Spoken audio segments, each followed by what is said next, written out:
नमस्कार. आज आपल्याला पालकाचा हराभरा कबाब करायचे.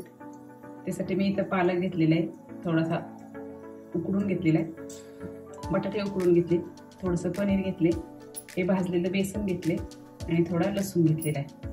आपल्याला अगोदर पालक मिक्सरमध्ये बारीक वाटून घ्यायचा. यामध्ये जर तुमच्याकडे वाटाणे असतील हिरवा तर तुम्ही तो वाटाणे टाकू शकता.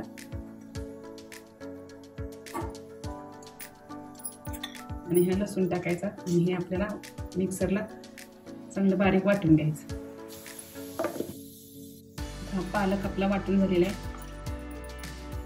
तर यामध्ये आपल्याला हे उकडलेले बटाटे किसून घ्यायचे. मी इथं मध्यम साईजचे 2 बटाटे उकडून घेतले. पनीर आणि बटाटा याचं प्रमाण तुम्ही कमी जास्त करू शकता. बटाटे किसून झाले. आता आपल्याला त्यामध्ये पनीर किसून घालायचे. पनीर किसून झाले. आता आपल्याला यामध्ये काही मसाले टाकायचे. त्यासाठी मी इथं ही धना पावडर घेतली, थोडी हळद, जिरा पावडर, थोडासा चाट मसाला, थोडी मिरची पावडर आणि चवीनुसार मीठ. हे यामध्ये आपल्याला टाकून घ्यायचे. आता हे आपल्याला मिक्स करून घ्यायचं आणि यामध्ये मावेल तेवढं भाजलेलं बेसन पीठ टाकायचं.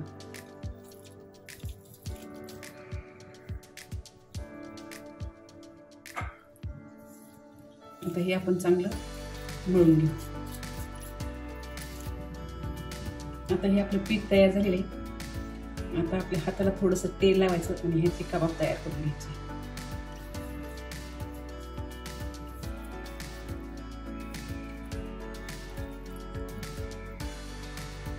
आणि याच्यावरती एक आपल्याला काजू लावून घ्यायचं.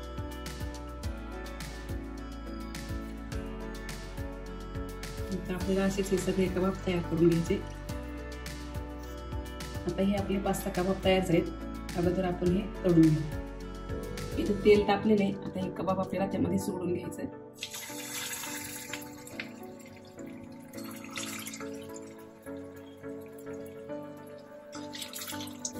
दोन्ही बाजूने हे कबाब आपले मस्त असे चॉकलेटी रंगावरती तळून घेतले. आता आपण हे काढून घेऊ.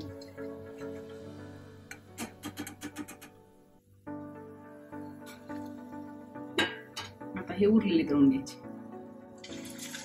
आता हे सगळे कबाब आपले तळून तयार झाले. तुम्हाला तेलकट खायचं नसेल तर तुम्ही तव्यावरती थोडंसं तेल टाकून शॅलो फ्राय सुद्धा करू शकता.